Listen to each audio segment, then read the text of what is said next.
तो जैसा कि लास्ट एपिसोड में हमने देखा था कि हानली येलो मैपल वैली का डिसाइपल बन चुका है, मगर उसकी स्पिरिचुअल रूट कमजोर होने की वजह से ब्रेक थ्रू करना उसके लिए मुश्किल होगा। और उसी वक्त हानली को पता चला फॉरबिडन ग्राउंड के बारे में। इस जगह पर तरह तरह के रेयर हर्ब्स उगा करते थे। अगर हानली उन्हें हासिल कर पाए तो बड़ी जल्दी फाउंडेशन एस्टेब्लिशमेंट लेवल पर पहुँच जाएगा। मगर ये काम उतना भी आसान नहीं, क्योंकि वो जगह खतरनाक स्पिरिचुअल बीज से भरी पड़ी थी। साथ ही इस ट्रायल में पूरे कॉन्टिनेंट के 7 सेक्ट भी हिस्सा लेने वाले थे, तो डिसाइपल्स में भी बैटल होना तय है। मगर अपनी कल्टीवेशन जर्नी को किक स्टार्ट करने का हानली के पास इससे अच्छा मौका नहीं होगा, इसलिए वो भी अपने सेक्ट के डिसाइपल्स के साथ फॉरबिडन ग्राउंड की तरफ रवाना हो गया। अब आगे तो इस एपिसोड की शुरुआत उसी सीन से होती है जहाँ पर सभी डिसाइपल्स फॉरबिडन ग्राउंड के ओपन होने का इंतजार कर रहे थे। तभी हानली की नजर पड़ी मिस हान पर, जिससे वो मार्केट में मिला था। अब वो दोनों एक दूसरे से बात कर पाए इससे पहले स्पिरिचुअल बीस्ट माउंटेन का एल्डर उन्हें घूरने लगा। तभी एल्डर जियांग हानली को बताने लगी कि ये बंदा थोड़ा सा टेढ़ा है। सिर्फ वही नहीं, यहाँ पर काफी सारे कल्टिवेटर ऐसे हैं कि जो ची कंडेंसेशन वाले बंदों को परेशान करना पसंद करते हैं। ये फेंग्यून तो सबसे ज्यादा बेरहम है, और वो जो बंदा सांपों को यूज करके लोगों को डरा रहा है, उसने खुद के फायदे के लिए अपनी पूरी फैमिली को ही खत्म किया था। तब तक वहाँ पर मास्क मून सेक्ट के लीडर नी चांग अपने डिसाइपल्स के साथ पहुँच गई। वेल ये सेक्ट सबसे ज्यादा मिस्टीरियस और टफ था। तभी हानली उन डिसाइपल्स में एक बंदी को देखता है जो कि इमॉर्टल असेंशन असेंबली में एक एल्डर थी, मगर आज वो यहाँ पर एक मामूली सी कल्टीवेटर बन के आई है। भले ये बात रूल्स के खिलाफ थी, मगर हानली ने इस बात का एल्डर जियांग के सामने बिल्कुल भी जिक्र नहीं किया। अब अगले ही दिन 7 सेक्ट के एल्डर्स अपनी पावर्स को कंबाइन करते हुए ब्लड फॉरबिडन ग्राउंड को ओपन कर देते हैं। वो एरिया ओपन होते ही सभी डिसाइपल्स बड़ी ही तेजी से उसमें दाखिल होने लगे, लेकिन हानली को किसी बात की कोई जल्दी नहीं थी। वो पोर्टल में एंटर करते ही खुद को समझाता है कि उसने सोच समझकर सारी प्लानिंग करनी है। साथ ही साथ वो किसी से बेवजह पंगे नहीं लेना चाहता था। हानली अब ड्रैगन पॉन्ड के इलाके में पहुंच गया। वहाँ जाते ही वो कुछ हर्ब्स कलेक्ट करना शुरू कर देता है, मगर तभी उसे किसी के आने की आहट हुई, इसलिए हानली तुरंत ही छुप गया। हानली देखता है कि वो बंदा ग्रास कलेक्ट करने में बिजी है, और तभी स्पिरिचुअल बीस्ट माउंटेन के 2 disciples poisonous cold ice toad से उस बंदे को वहीं पर खत्म कर देते हैं। हानली उनकी बातों से ही समझ गया कि ये लोग स्पिरिचुअल बीस्ट माउंटेन से बिलोंग नहीं करते, ये तो बस कोई पेशेवर कातिल थे। अब थोड़ी देर उस फॉरबिडन ग्राउंड को एक्सप्लोर करते हुए हानली को कई सारे कल्टीवेटर्स की लाशें मिल गई, जिससे वो कंफर्म हो चुका था कि ये जगह बहुत ही ज्यादा खतरनाक है। साथ ही साथ एक कल्टीवेटर के पास से हानली को सिल्क थ्रेड का ट्रेजर मिल गया, जो कि उसे इस जर्नी में काफी ज्यादा काम आएगा। और उसी वक्त हानली को महसूस हुआ कि कोई उस पर नजर रखे हुए है, तो तुरंत ही वहाँ से भाग निकला। दरअसल ये वही मास्क मून सेक्ट के लोग थे। उनकी सीनियर कहने लगी कि हम इस बंदे को कोई नुकसान नहीं पहुँचाएंगे, मैं अपनी कल्टीवेशन सप्रेस करके यहाँ आई हूँ, तो हमें सिर्फ हर्ब्स कलेक्ट करने पर ध्यान देना है। इधर हानली अपनी इनविजिबल सिल्क थ्रेड की पावर को चेक करता है, जो कि उसे काफी ज्यादा इम्प्रेसिव लगी। अब हानली ने एक सेफ जगह ढूंढ ली थी जहाँ पर कोई उसे आसानी से ढूंढने न पाए। इधर पूरे फॉरबिडन ग्राउंड पर जंग का माहौल था। डिसाइपल्स आपस में एक दूसरे को खत्म कर रहे थे, लेकिन हानली किसी भी फाइट में इन्वॉल्व नहीं होना चाहता था। वो कहता है कि बस 3 ही दिनों में यहाँ का स्मोक हट जाएगा, तभी मैं बाहर जाकर जरूरी हर्ब्स की तलाश करूंगा। वही दूसरी तरफ हमें येलो मैपल वैली के डिसाइपल दिखाई जाती है, जो कि किसी के अटैक को डॉज करते हुए इधर उधर भाग रही थी। उसे ट्रैक्शन टूल में एक सीनियर डिसाइपल दिखाई दे रहा था, और ये कोई और नहीं बल्कि हानली था। अब वो बंदी उसे मदद की भीख मांगने लगी, और इधर हानली को समझ नहीं आ रहा था कि उसने क्या करना चाहिए। और तभी उस अटैकर ने इस बंदी पर एक जोरदार हमला कर दिया, मगर तभी हानली बीच में जाकर उसके अटैक को डिस्ट्रॉय कर देता है। उस बंदी से कह रहा था कि तुम ये फाइट बंद करो, वरना तुम्हें हम दोनों का मुकाबला करना पड़ेगा। जिस पर वो बंदी कहने लगी कि तुम्हारे जैसे 100 लूजर्स भी मुझे हरा नहीं सकते, और फिर वो अपनी पावरफुल ब्लेड से इन लोगों पर अटैक करना शुरू कर देती है। तो हानली भी अपने गोल्ड बीटल का यूज करते हुए उस पर काउंटर अटैक कर देता है, जिसे वो बंदी बड़ी आसानी से डॉज कर रही थी। तो हानली ने मौका मिलते ही उसे अपनी सिल्क थ्रेड में जकड़ लिया। उसे लग रहा था कि अब वो बंदी कंट्रोल में आएगी, लेकिन ऐसा नहीं होता। उसने तो अपनी पावर्स का यूज करते हुए इन सारे थ्रेड्स को डिस्ट्रॉय कर दिया। अब वो हानली पर अटैक करने के लिए आगे बढ़ी रही थी कि तभी हानली एक बार फिर से उस पर हमला कर देता है। हालांकि उस बंदी ने अजूर मिरर को एक्टिवेट किया, जो कि उन सारे गोल्ड बीटल्स को होल्ड करने लगी। तो हानली अपनी सोड और दूसरी बंदी अपनी फायर पावर का यूज करके अजूर मिरर को ब्रेक कर देते हैं। इन दोनों की पावर की वजह से वो बंदी काफी पीछे ढकेली गई थी। तब तक हानली हानली एक बार फिर से उस पर अपनी गोल्ड बीटल रिलीज कर देता है, मगर उस बंदी ने क्रिस्टल बॉल का यूज करते हुए अपने आसपास बहुत ही स्ट्रॉन्ग शील्ड बना दी। उस शील्ड के सामने तो हानली की गोल्ड बीटल भी फीके पड़ गए थे। वो लड़की कहती चलो अब अटैक करने की बारी मेरी है, मगर तभी पीछे से उस पर हमला हो गया। वेली अटैक किया था फेंग्यून नाम के बंदे ने, जो कि हेवनली इंपीरियर फोर्टिस सेक्ट का डिसाइपल था। अब फेंग्यू उस बंदी का ट्रेजर कलेक्ट कर पाई इससे पहले हानली ने उस पर फायर अटैक करके उस क्रिस्टल बॉल को हासिल कर लिया। ये देखकर तो फेंग्यू काफी ज्यादा भड़क गया था, तो अब वो भी अपनी फ्लाइंग स्वॉर्ड से इन लोगों पर हमला करना शुरू कर देता है, जिसमें हानली की जूनियर डिसाइपल एक ही सेकंड में मारी गई। जो देखकर हानली ने भी अपनी गोल्ड बीटल का यूज करते उस बंदे के साथ फाइट बैक शुरू कर दी, जिसे वो बंदा येलो पैरासॉल का यूज करके काउंटर करने लगा। वेली अम्ब्रेला एक बेहतरीन शील्ड के साथ साथ पावरफुल स्वॉर्ड जैसा भी काम करती थी।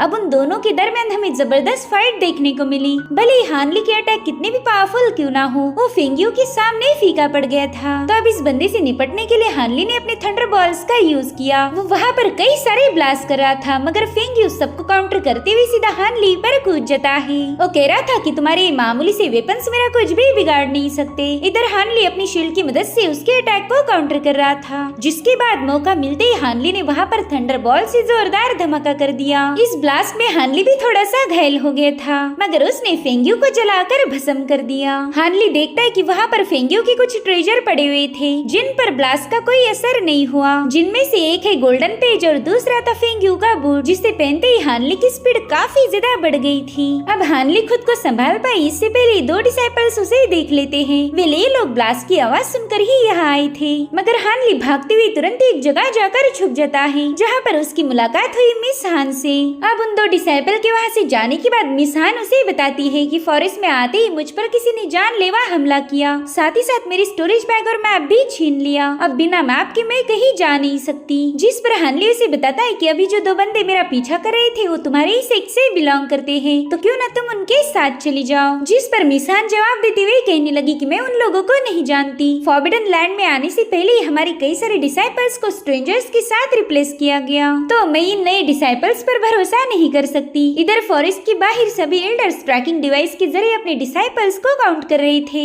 एल्डरली कहते कि पिछली बार हमारे इतने सारे डिसाइपल्स मारे नहीं गए थे, जरूर अंदर कोई गड़बड़ होगी। इधर हानली मिस हान को लेकर हब्स की तलाश में निकल चुका था। वो कहता है कि ये जगह बहुत ही ज्यादा खतरनाक है, तो फिर तुम यहाँ पर क्यों आई? जिस पर मिस हान बताती है कि मेरे पेरेंट्स की मौत के बाद मेरे पास बस मेरा भाई बचा है, मगर कुछ दिनों पहले वो भी बुरी तरह से घायल हो गया। उसे हील करने के लिए मुझे सन डिवाइन फ्लावर की जरूरत है, और वो रेयर हब सिर्फ इसी ग्राउंड पर मिल सकता है, इसलिए मुझे यहाँ पर आना पड़ा। जिस पर हानली कहता है कि ये हब हमें फॉरेस्ट की सेंटर में मिलेगा, और थोड़ी देर में ये लोग सेंटर के पास पहुँच जाते हैं, लेकिन जोंगो नाम के बंदे ने इनका रास्ता ब्लॉक कर दिया। मिस हान हानली को बताती है कि बंदा काफी ज्यादा चालाक है, हमने इससे बिल्कुल भी उलझना नहीं चाहिए। मगर हानली को तो कुछ भी करके फॉरेस्ट के सेंटर में जाना ही था। तब तक जोंगो की खतरनाक पाइथन हानली पर अटैक करना शुरू कर देते हैं। हानली की स्लैश अटैक्स का भी उन पर कोई असर नहीं हो रहा था, तो हानली अपनी इनविजिबल सिल्वर थ्रेड को स्प्रेड करते हुए हवा में फ्लोट करने लगता है, जो देखकर पाइथन भी उसके पीछे आ गए। मगर इससे पहले कि वो स्नेक्स हानली पर अटैक कर पाए, वो बड़ी ही तेजी से नीचे आ जाता है। साथ ही साथ उसने काफी कूल अंदाज में उन सांपों के भी टुकड़े टुकड़े कर दिए थे,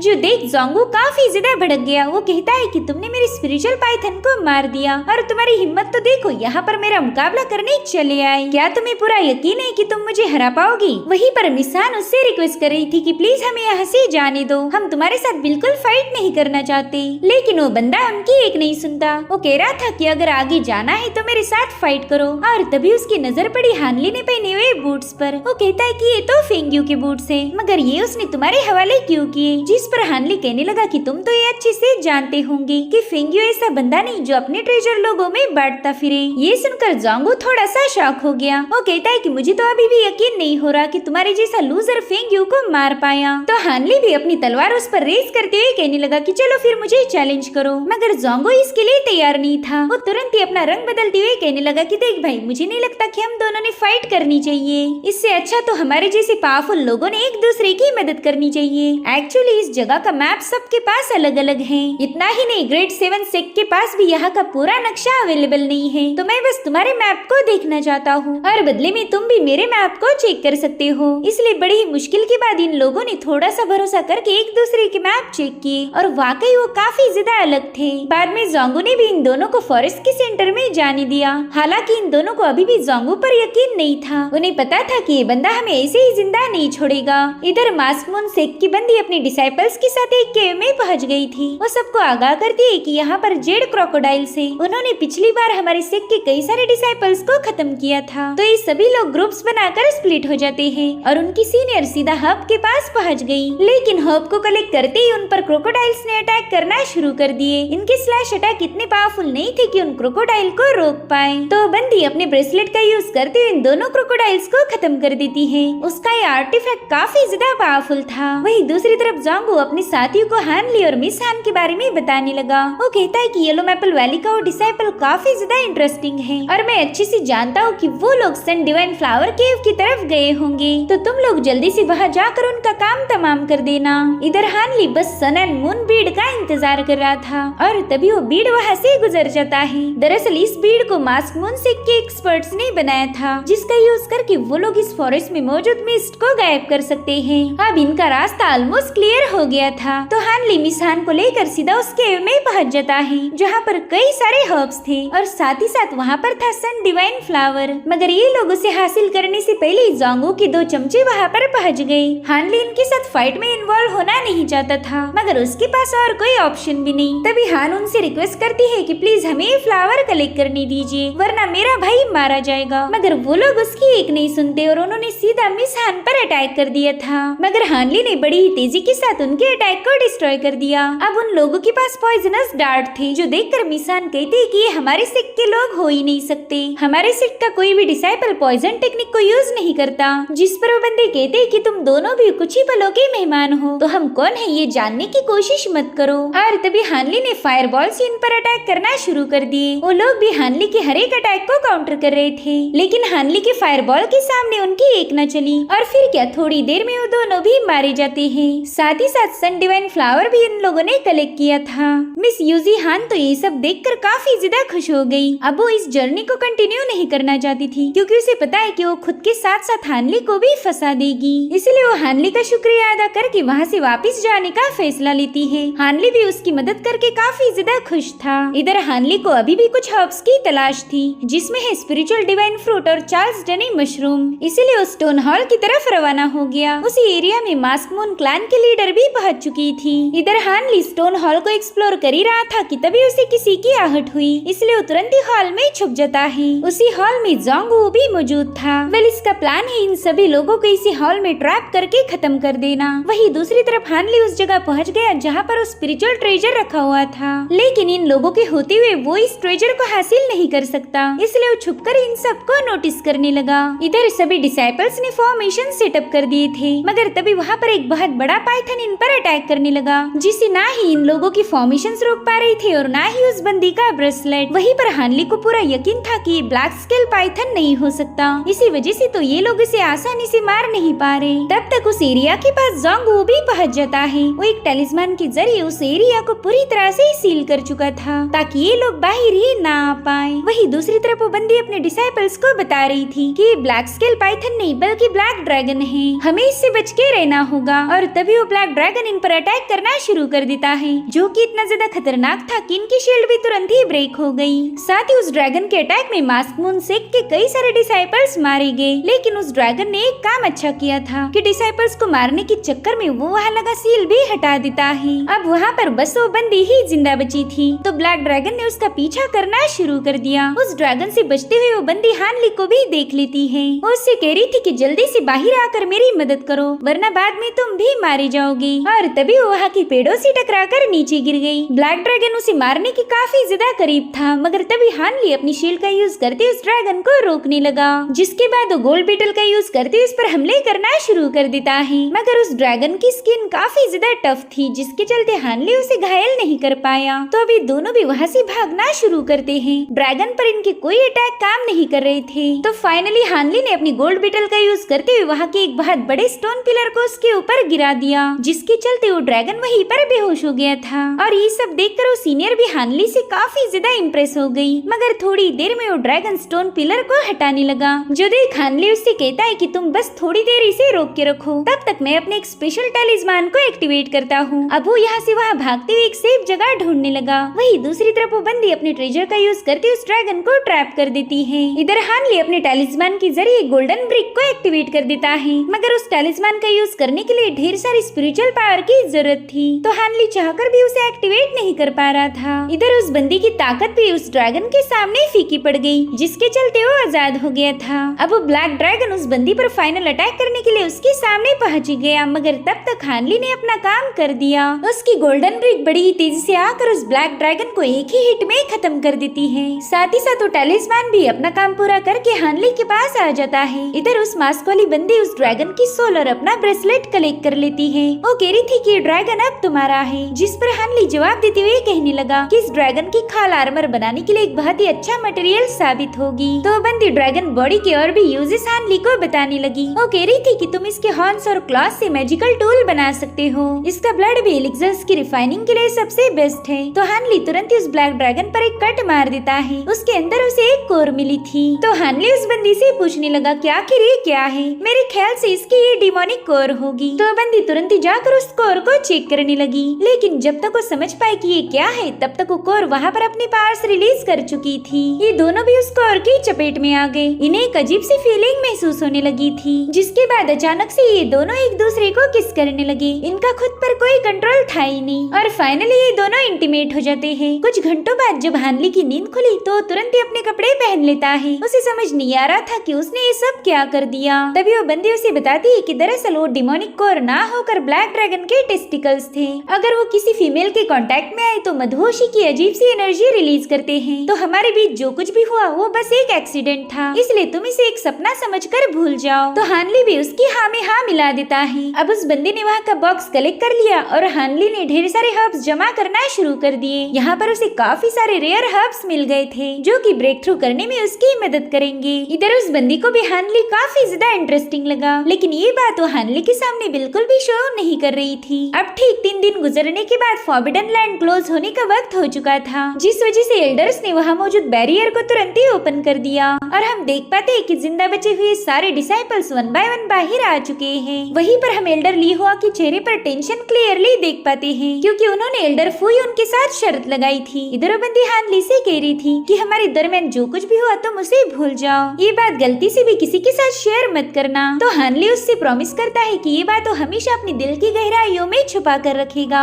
और अगर फ्यूचर में ये बंदी कभी भी किसी मुश्किल में फंस गई तो जरूर से उसकी मदद करेगा। हालांकि वो बंदी कह रही थी कि तुम एक ची कंडेंसेशन के बंदे हो, भला तुम मुझे क्या ही प्रोटेक्ट करोगे? बेहतर होगा कि तुम खुद ही इस बेरहम दुनिया में सरवाइव करने की कोशिश करो। अब वो ऐसी जा ही रही थी कि तभी हानली ने उससे उसका नाम पूछा, लेकिन वो अपना नाम बताए बिना ही वहाँ से फ्लाई करने लगी, जो देख हानली को थोड़ा सा बुरा लग रहा था। और तभी उसे उस लड़की की आवाज आई। वो कह रही थी कि मेरा नाम है नानगोंग वान, जो सुनकर हानली के फेस पर एक प्यारी सी स्माइल आ गई। इधर ये सभी एल्डर्स बाकी बचे हुए डिसाइपल्स का वेट कर रहे थे। तभी नानगोंग पोर्टल से बाहर आ जाती है, मगर उसकी सीनियर अपनी बंदी को जिंदा देखकर ज्यादा खुश नहीं हुई। वहीं पर एल्डर फुयून एल्डर ली हुआ को चिढ़ाते हुए कहने लगे कि शायद आज मेरे दोस्त का दिन कुछ ज्यादा ही खराब है, मगर एल्डर ली उससे कहते हैं कि इतनी जल्दी खुशियाँ मत मनाओ, अभी भी पोर्टल क्लोज होने में थोड़ा वक्त बाकी बचा है। और तभी एकदम लास्ट मोमेंट पर हानली उस पोर्टल से बाहर आ गया। वो तो बस मास्क मून सेक्ट की कैरेज को ही देखे जा रहा था, क्योंकि वो नानगोंग को ठीक से अलविदा नहीं कह पाया। तभी एल्डर ली हुआ हानली से कहने लगी कि चलो चलो जल्दी से तुमने जो भी लाया है वो हमें शो करो। तो हानली भी अपनी स्टोरेज बैग खाली करना शुरू कर देता है। उस अकेले ने ही इतने सारे रेयर हर्ब लाए थे, जो कि पूरे के पूरे 7 सेक्ट के डिसाइपल भी कलेक्ट नहीं कर पाए, जिन्हें देखते ही एल्डर ली हुआ ने खुश होकर जोर जोर से हंसना शुरू कर दिया। वो एल्डर फुयून से कहते हैं कि अब तो इन्हें काउंट करने की भी जरूरत नहीं है,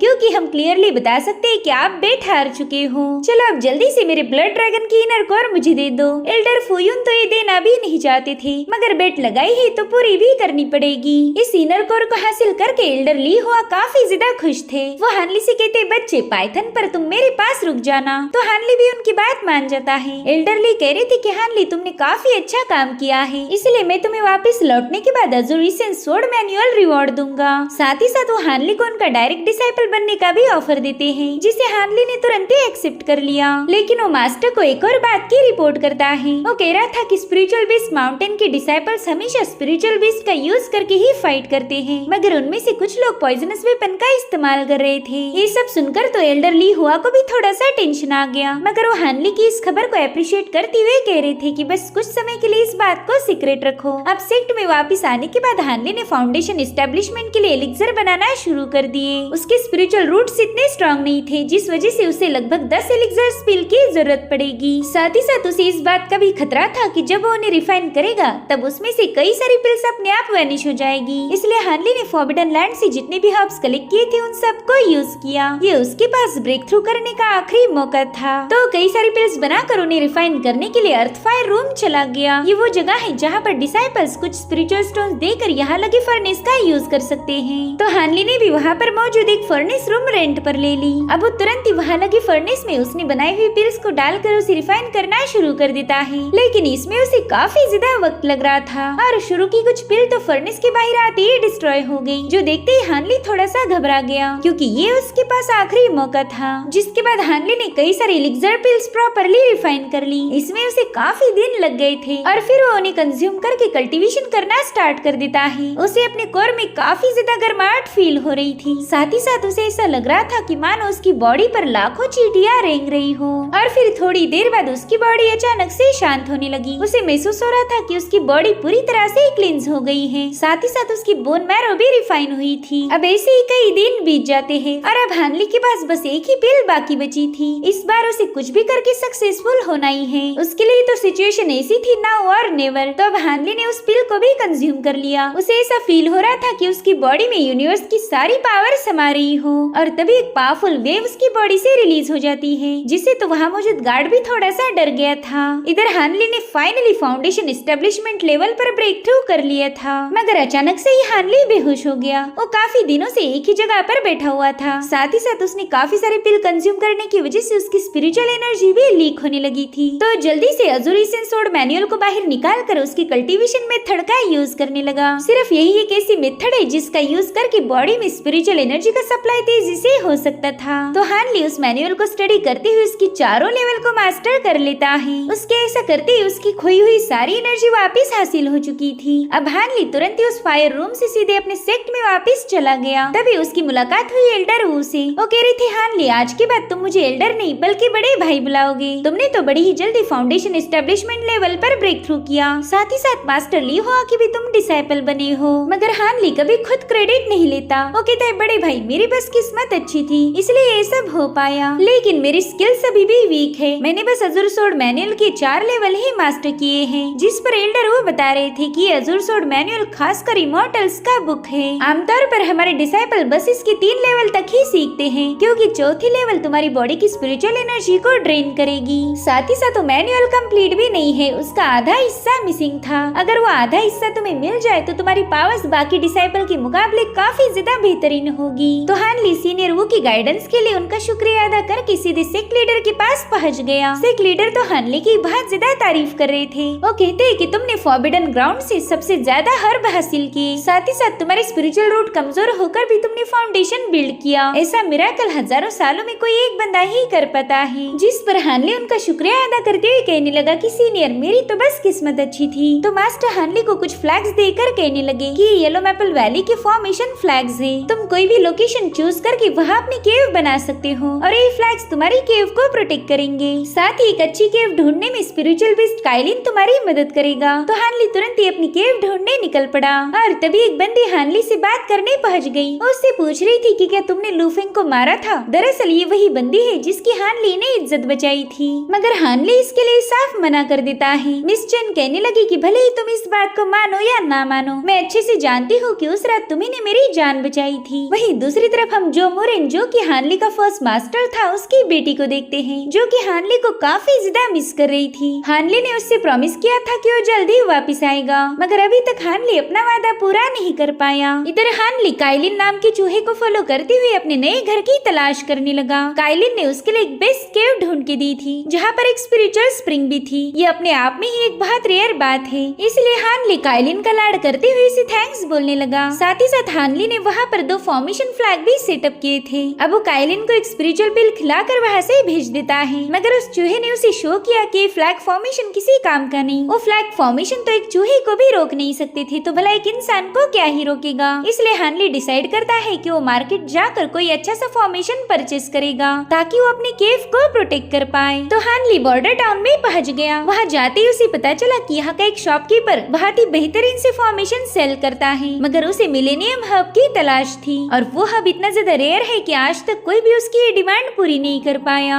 तो हानली भी उसी शॉप में चला जाता है। वो कह रहा था कि मैंने तुम्हारी काफी तारीफें सुन रखी है कि तुम हेवनली स्टार सेक की फॉर्मेशन मास्टर हो, मगर तुम्हारी एज एक फॉर्मेशन मास्टर से बिल्कुल भी मैच नहीं करती। वेल, इस बंदे का नाम था युनशाओ। वो हानली से कहता है कि ये बात तो मैं भी बोल सकता हूँ, तुमने भी तो बहुत ही कम एज में फाउंडेशन एस्टेब्लिशमेंट स्टेज पर ब्रेक थ्रू किया है। वेल, कल्टीवेशन की दुनिया ही अजीब है, यहाँ पर कब क्या हो जाए इस बात की कोई गारंटी नहीं। अब हानली सीधा मुद्दे पर आ गया। वो कह रहा था कि तुम्हें देखकर लगता ही नहीं कि तुम बीमार हो। मेरे ख्याल से तुम्हें मिलेनियम हब किसी और के लिए चाहिए। खैर, मेरे पास वो हब है और बदले में मुझे एक पावरफुल फॉर्मेशन की तलाश थी। युनशाओ देखता है कि वाकई हानली के पास वो रियल हब था, मगर हानली दोबारा से अपना हब वापस ले लेता है क्योंकि युनशाओ के पास वैसा फॉर्मेशन ही नहीं जिसकी हानली को तलाश है। हानली उसे बता रहा था कि मुझे एक डिफेंसिव फॉर्मेशन की जरूरत है जो कि लोगों की नजरों में भी ना आए, साथ ही साथ उन्हें कंफ्यूजन भी होनी चाहिए। तो युनशाओ से 5 एलिमेंटल रिवर्सल फॉर्मेशन शो करता है। वो कह रहा था कि इसे मैंने और मेरे दोस्त ने मिलकर बनाया था। ये हाईली पावरफुल कल्टीवेटर्स के अटैक को भी डिफेंड कर सकता है। तो हानली उससे पूछने लगा कि अगर तुम्हारे पास इतना स्ट्रॉन्ग फॉर्मेशन था फिर ये अभी तक सेल क्यों नहीं किया, जिस पर वो बंदा बताता है कि ये फॉर्मेशन इनकम्प्लीट है, लेकिन अगर तुम वो हब एक्सचेंज करने के लिए तैयार हो तो मैं कुछ ही महीनों में इसे कंप्लीट करके तुम्हें दे दूंगा। साथ ही साथ हानली देखता है कि ये बंदा तो मैजिकल टूल बनाने में भी माहिर है। वो हानली को भरोसे के तौर पर टूल रिफाइनिंग की बुक ऑफर करता है। वो कह रहा था कि इसमें मेरी सारी सीक्रेट मेथड है, जब तक मैं तुम्हें फॉर्मेशन बनाकर ना दूं तब तक तुम इसे अपने पास रख सकते हो। साथ ही हानली को उस बुक में एक नाम मिला जो कि था शिनरुइन। तो समझ जाता है कि शायद युनशाओ इसी पर्सन को बचाना चाहता है। इधर युनशाओ से बताता है कि रुइनी फॉर्मेशन की रियल मास्टर है। इस फॉर्मेशन को उसने और मैंने मिलकर बनाया था, मगर फिलहाल वो काफी ज्यादा बीमार है। ये सब सुनकर हानली समझ गया कि ये बंदा उसे धोखा नहीं देगा। तो हानली ने उसे ब्लैक ड्रैगन की स्किन और बोन्स भी दे दिए ताकि युनशाओ उनका यूज करके मैजिकल डिवाइन आर्टिफैक्ट बना पाए। साथ ही साथ हानली ने उसे मिलेनियम हब भी दे दिया था ताकि वो बंदा रुइन की जान बचा पाए। और अब हमें 15 दिन बाद का सीन दिखाया गया जहाँ पर एल्डर वो सीनियर ए को चुपचाप से फॉलो कर रहे थे। वहीं पर सीनियर ए जोंगवू से मिलने पहुंच चुका था जो कि उसे एक मैकेनिज्म पपेट दे देता है। गाइस, ये वही बंदा है जिसने हानली को फॉरबिडन ग्राउंड पर जान से मारने की कोशिश की थी और सीनियर ए इस बंदे के साथ मिलकर अपने ही सेक को धोखा दे रहा था। और तभी ये लोग एल्डर वो को देख लेते हैं। एल्डर ही अपना ये राज किसी के सामने आने नहीं देना चाहता था। अगर ऐसा हुआ तो उसका सारा प्लान बर्बाद हो जाएगा,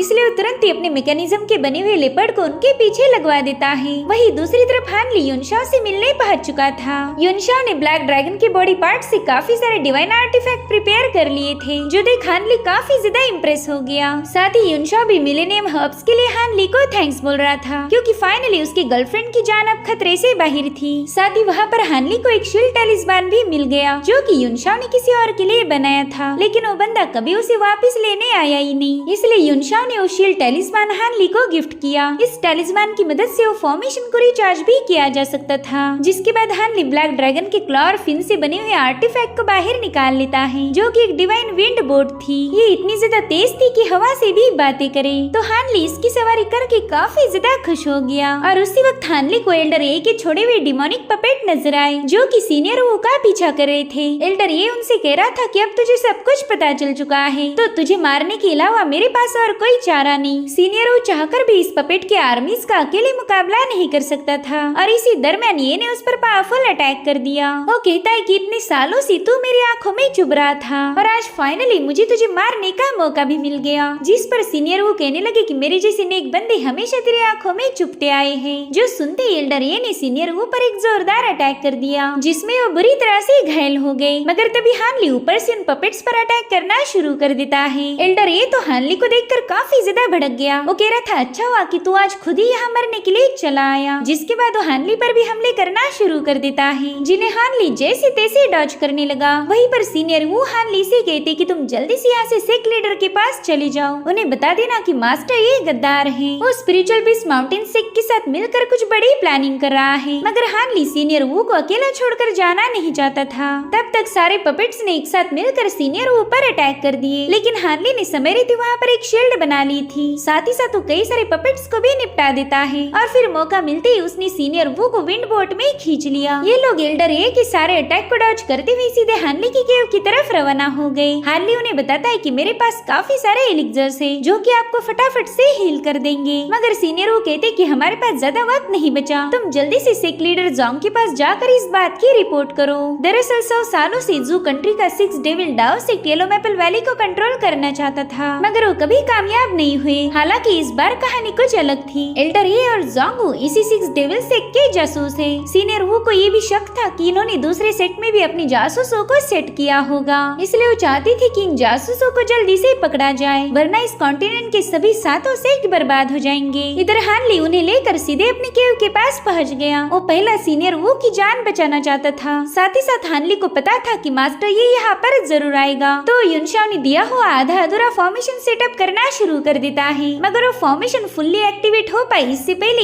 एक पपेट वहाँ पर कूदने लगे, जो देखकर सीनियर वू कहते हानली तुम फॉर्मेशन को संभालो और तब तक मैं इनसे निपट लेता हूँ। जिसके बाद एल्डर वू ने अपनी बची हुई पावर का यूज करते हुए उन पपेट्स को डिस्ट्रॉय करना शुरू कर दिया। इधर हानली ने भी फॉर्मेशन को फुल्ली एक्टिवेट किया था, मगर तब तक सीनियर वो घायल हो गए, जो देख हानली काफी ज्यादा भड़क जाता है। उसने तुरंत ही अपनी सोड को स्पिन करते हुए इन पपेट्स को खत्म करना शुरू कर दिया। मगर वहाँ पर ढेर सारे पपेट्स थे, जिनसे निपटने के चक्कर में हानली सीनियर वू को एलिक्सर भी नहीं दे पाया। वो सीनियर वू को उठाने की कोशिश करने लगा, लेकिन तब तक ये भी वहाँ पर आ जाता है। वो कह रहा था कि तेरा ये फॉर्मेशन इनकम्प्लीट है, तो तू मुझे बिल्कुल भी रोक नहीं सकता। बच्चे आज तो तुझे मेरे हाथों मरना ही होगा। जिस पर हानली कहता है कि ये इलाका येलो मैपल वैली का है, क्या तुझे डर नहीं लग रहा कि यहाँ के एक्सपर्ट तेरी हकीकत जान जाएंगे? लेकिन ये को पूरा यकीन था कि वो हानली को मार के इस मैटर को यही पर दफना देगा, इसलिए वो अपने पपेट्स को हुक्म देता है कि जल्दी से जाकर इसके फॉर्मेशन को ब्रेक कर दो। तो उन पपेट्स ने फॉर्मेशन पर मुसलसल अटैक करना शुरू कर दिए, जिससे उस शील्ड पर क्रैक्स पड़ना स्टार्ट हो चुके थे। तो हानली अपने टेलिस्मान शील्ड से उस फॉर्मेशन को एनर्जी प्रोवाइड करने लगा, लेकिन वो हजारों पपेट्स के कंटिन्यूअस अटैक को रोक नहीं सकता था। लेकिन उतने में ही उन पपेट्स पर थंडर बरसना शुरू हो गए। दरअसल वहाँ पर एक बहुत ही पावरफुल एल्डर आ चुके थे, जिनका नाम है मास्टर ली, और ये कोर फॉर्मेशन स्टेज पर है। उन्होंने अपने थंडर स्ट्राइक से एक ही सेकंड में एक को निपटा दिया था, जिसके चलते एल्डर ए के सारे पपेट्स भी डीएक्टिवेट हो गए। तो हानली तुरंत ही उनसे बात करने चला जाता है। एल्डर उसे बताते हैं कि मैं काफी दिनों से ये पर नजर रखी हुई था, लेकिन मैंने कभी सपने में भी नहीं सोचा कि ये बंदा डेविल सेक्ट का जासूस होगा। वहीं पर हानली उनका शुक्रिया अदा करने लगा। अगर मास्टर ली टाइम पर नहीं आते तो शायद एल्डर ये के पपेट्स हानली को खत्म कर देते। मगर हानली और मास्टर ली सीनियर वू की मौत से काफी ज्यादा मायूस हो गए। हानली उन्हें बताता है कि सीनियर वू ने हमेशा मेरा साथ दिया, उन्होंने हमेशा मुझे गाइड किया, लेकिन आज मैं उनकी जान बचाने में नाकाम रहा। तो मास्टर ली उसे समझाते हैं कि तुम खुद को ब्लेम मत करो, सबकी अपनी अपनी डेस्टिनी है, जिसे हम बिल्कुल भी बदल नहीं सकते।